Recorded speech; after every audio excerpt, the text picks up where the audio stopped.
સુરત ગ્રામ્ય પોલીસ વડા હિતેશ કુમાર જોઈસરનો ભવ્ય વિદાય સમારંભ, અધિકારીઓ અને કર્મચારીઓ ભાવુક બન્યા.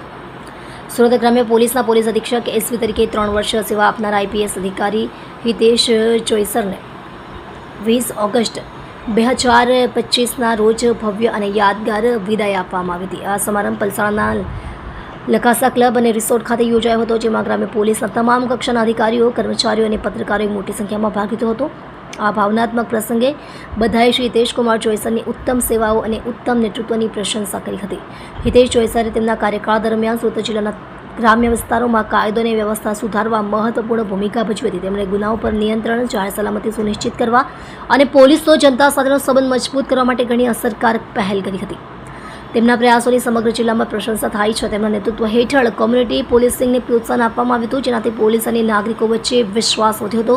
તેમની મહેનત અને સમર્પણના પરિણામે તેમને 1 જાન્યુઆરી 2025ના રોજ ડેપ્યુટી ઇન્સ્પેક્ટર જનરલ ઓફ પોલીસના પદ પર બઢતી આપવામાં આવી. હવે તેઓ આગામી 3 વર્ષ માટે આ પદ પર સેવા આપશે.